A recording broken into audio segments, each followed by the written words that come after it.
शुरुआत करेंगे इस वक्त की बड़ी खबर के साथ। पाकुड़ से इस वक्त की बड़ी खबर मिल रही है। पाकुड़ के नगर नबी में दो पक्षों के बीच में बमबाजी हुई है। स्थानीय लोगों में दहशत का माहौल बना हुआ है। डर के मारे लोग अपने घरों में कैद हो गए हैं। पुलिस के आते ही विवाद करने वाले लोग गांव से भाग खड़े हुए हैं। बताया जा रहा है कि इन्हीं दो पक्षों में विवाद को लेकर कुछ दिन पहले भी नगर नबी में बमबाजी हुई थी, लेकिन आज भी जब यह पूरी घटना हुई उसके बाद जैसे ही पुलिस पहुंची, बमबाजी करने वाले लोग भाग निकले।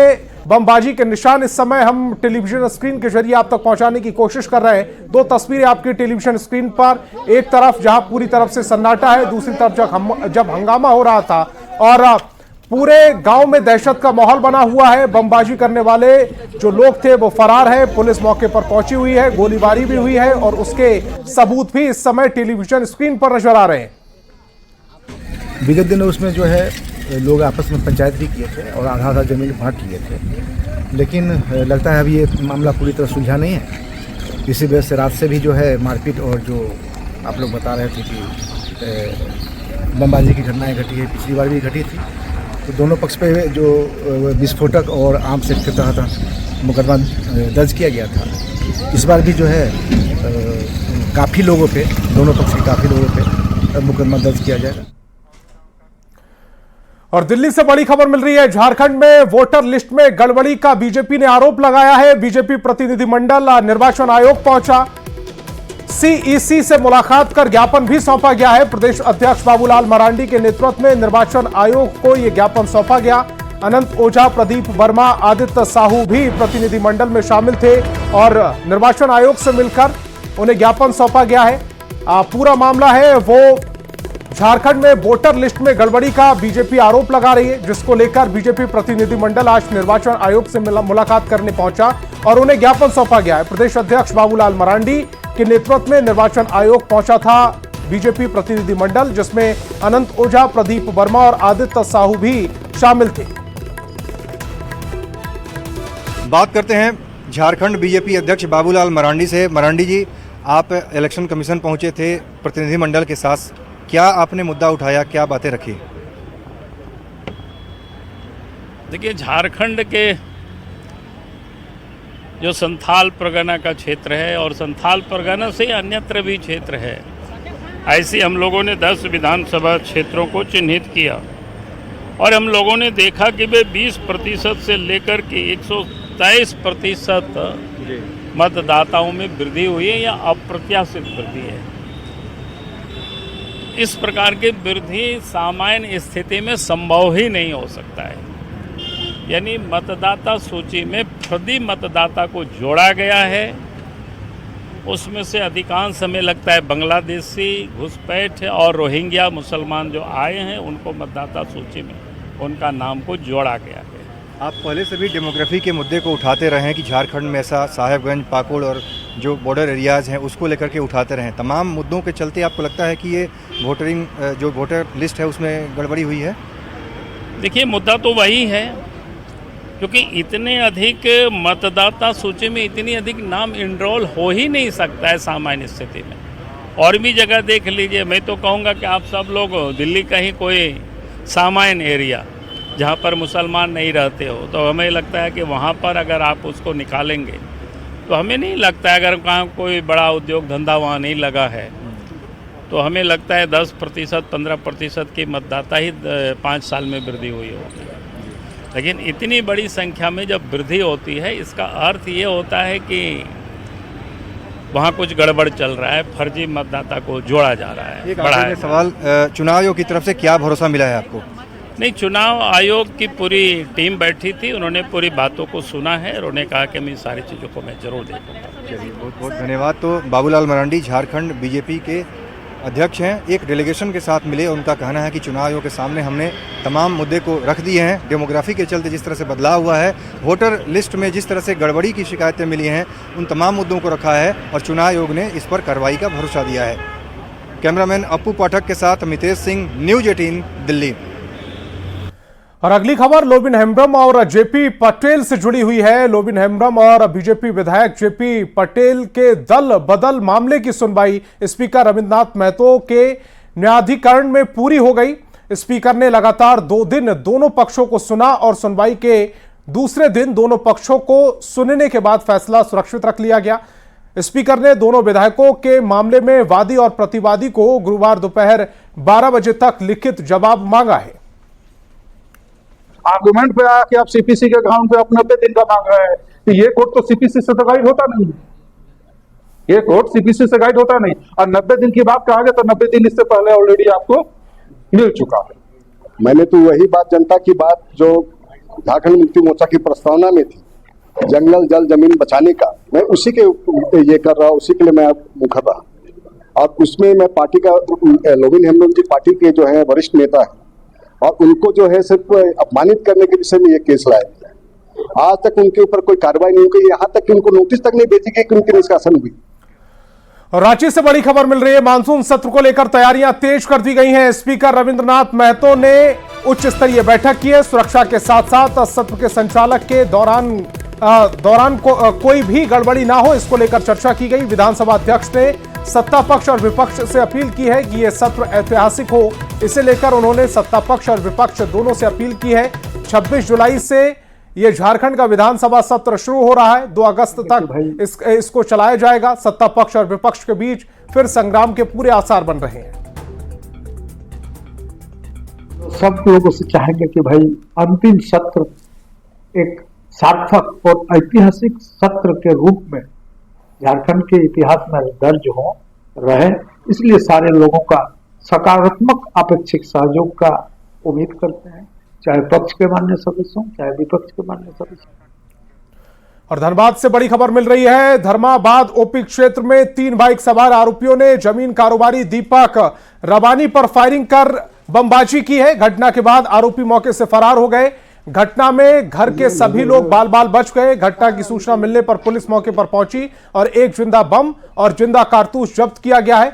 वहीं जमीन कारोबारी दीपक रबानी ने कांग्रेस नेता पर रंगदारी का विरोध करने पर दहशत फैलाने का आरोप लगाया है। जब हम लोग मार्केटिंग करके निकले वहां से घर की ओर, तो पहाड़ी में बरगद के गाछ के पास वो घात बनाकर बैठा हुआ था।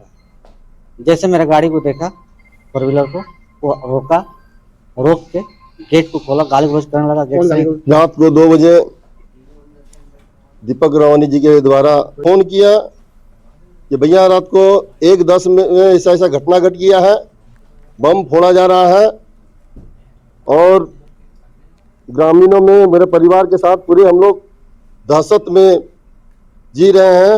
ये चंद्रवंशी समाज पूरी तरह ये जो घटना घटा इसको हम लोग निंदा करते हैं। जो दोषी व्यक्ति है उस पर कानूनी कार्रवाई किया जाए, अन्यथा चंद्रवंशी समाज थाना घेराव करेंगे और प्रशासन के खिलाफ हम लोग उग्र आंदोलन करने जा रहे हैं। और साउथ अफ्रीका के कैमरून में फंसे झारखंड के सभी मजदूरों की वतन वापसी हो चुकी है।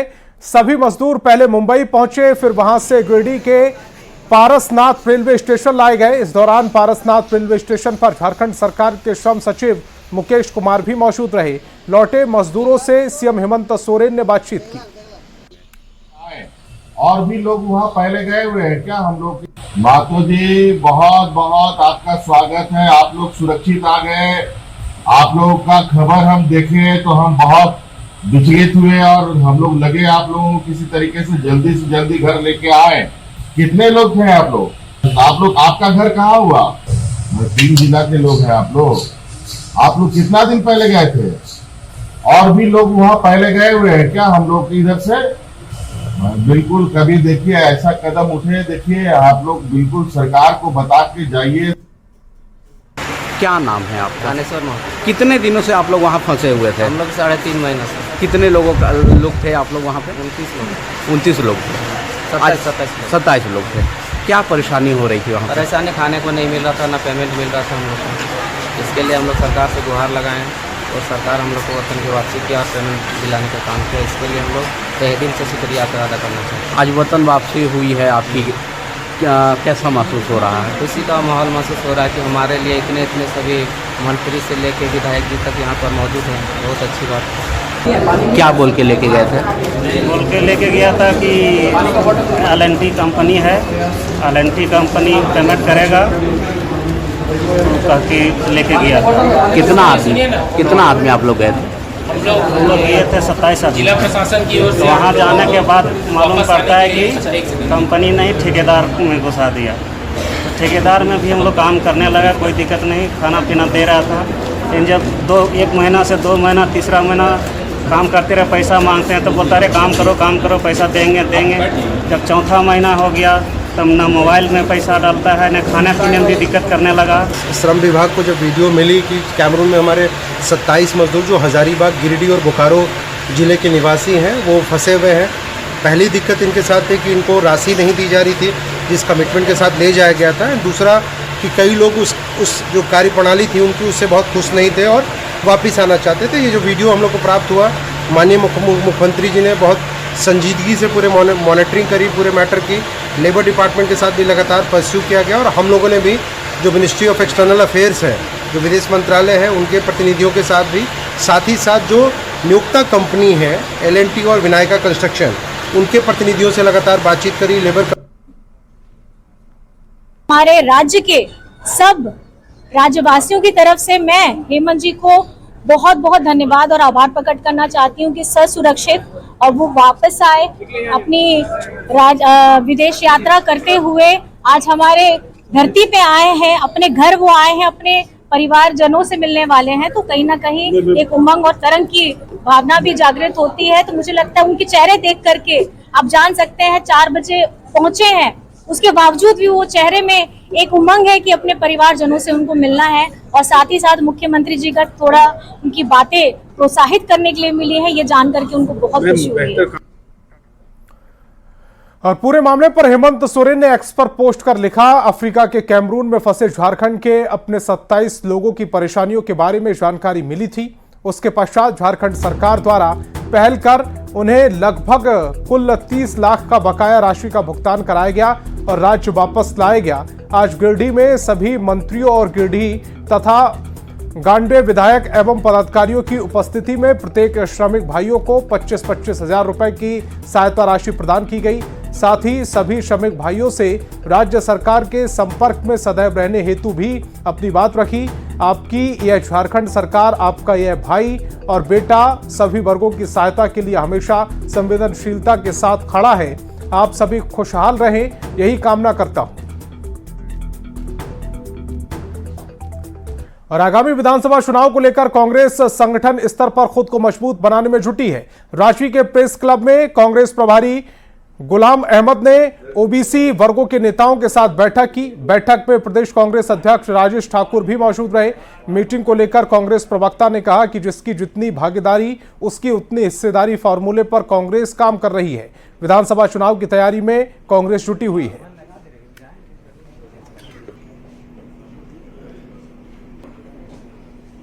में बुद्धिजीवियों को भी बुलाया गया है और सभी का सुझाव लिया जाएगा, मंत्रणा होगी और विचारों को रखने के बाद जो हमारे माननीय प्रदेश प्रभारी आए हैं वो एक सारांश को समझते हुए उसको फिर नेतृत्व के पास रखेंगे।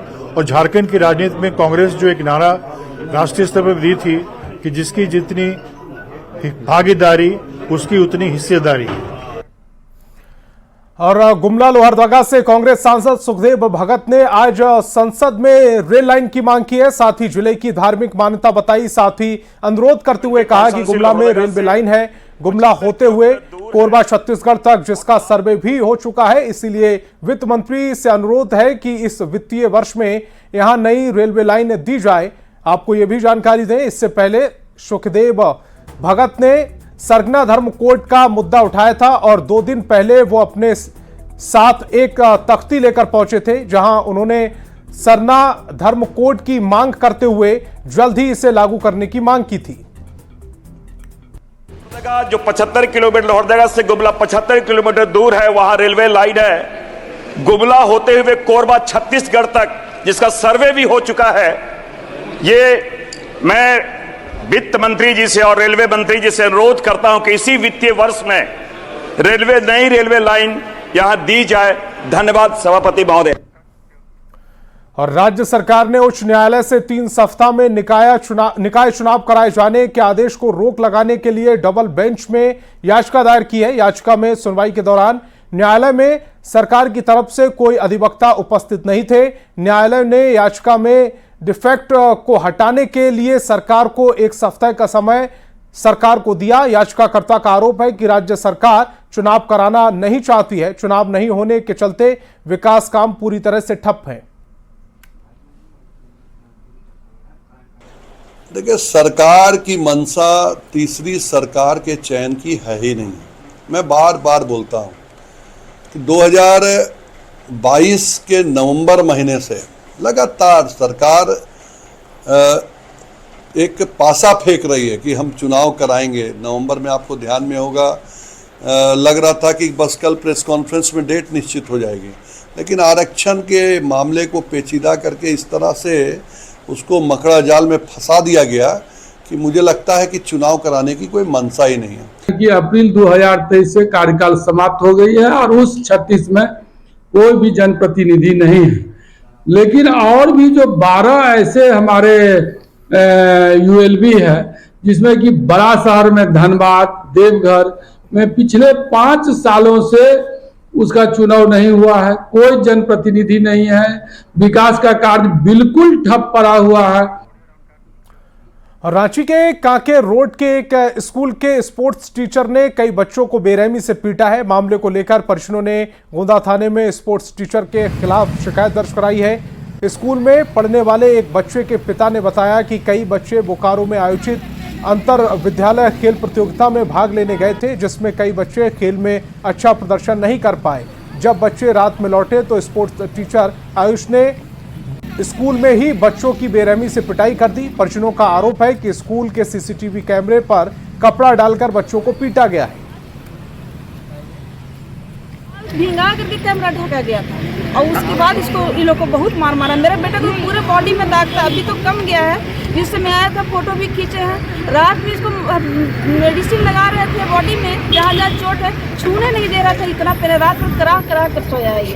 और बस हम पुलिस से यही अनुरोध करते हैं, प्रशासन से, मीडिया से, सभी से कि न्याय होना चाहिए। इस तरह के दरिंदा टीचर को एकदम फिर हमने पानी पीने के लिए इजाजत मांगा तो पानी मत पियो, उसी पानी को अपने चुल्लू में लो, नाक में लगा के मर जाओ।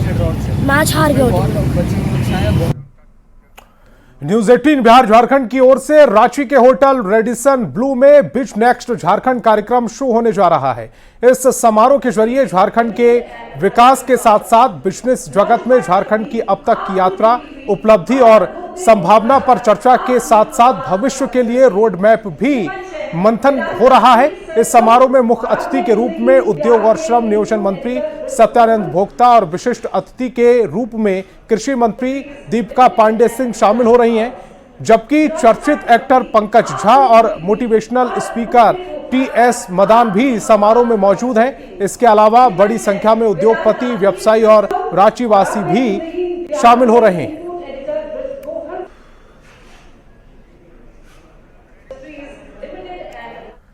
जमशेदपुर में सावन में देवघर का पेड़ा और गंगा जल डाकघर में बिक रहा है। देवघर का प्रसाद सीधे आपके डाक विभाग पहुंचाएगा। अब गंगा जल भी आप डाक से ले सकेंगे। जो लोग सावन में देवघर नहीं जा पा रहे हैं, उन लोगों के लिए जमशेदपुर में ही उनके घर पर पेड़ा और गंगा जल मिल पाएगा। जमशेदपुर के बिष्टुपुर डाकघर में लोगों के लिए यह सब उपलब्ध कराया जा रहा है। प्रसाद की कीमत 251 से 501 रुपए तक है, तो वहीं गंगा जल की कीमत 250 ml का 30 रुपए रखा गया है। हमारे यहाँ गंगा जल की बिक्री हो रहा है। हमारा रांची जीपीओ के द्वारा हम लोग आता है और काउंटर में बिक्री भी हो रहा है। गंगा जल 250 ml का है, जिसका प्राइस 30 रुपया है। कैसा डिमांड है सर यहाँ?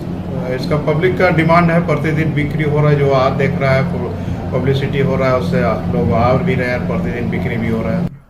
और हजारीबाग के कई क्षेत्र में जंगली हाथियों का आतंक देखने को मिल रहा है। आए दिन जंगली हाथी किसानों की फसल और घर को नुकसान पहुंचा रहे हैं, जिसके बाद पश्चिमी वन प्रखंड के डीएफओ और वन विभाग के कर्मी गांव-गांव जाकर लोगों को हाथी मोबाइल ऐप की जानकारी देकर जागरूक कर रहे हैं। खबर पर ज्यादा जानकारी दे रहे हैं न्यूज 18 संवाददाता सुशांत सोनी।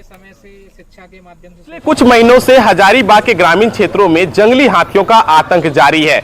जहां एक तरफ ग्रामीण क्षेत्र में जंगली हाथी किसानों के फसल को बर्बाद कर रहे हैं, तो वहीं दूसरी तरफ जो ग्रामीण है वो दहशत में जीने को मजबूर है। अगर इस पर हम वन विभाग की पहल की बात करें तो वन विभाग के द्वारा जो है एक मोबाइल एप्लीकेशन हाथी ऐप का जो है वो निर्माण किया गया है, जो अब लोगों के लिए सहायक होगा। बताया गया जो जंगल में हाथी आगमन करता है वो उसी का मोबाइल ऐप है जो हाथी का, वो मोबाइल में अपना डाउनलोड करें और हाथी के बारे में जानकारी लें कि हाथी कहाँ। तो जवाहर झारखंड में फिलहाल इतना ही। आप देखते रहिए न्यूज़ 18 बिहार झारखंड।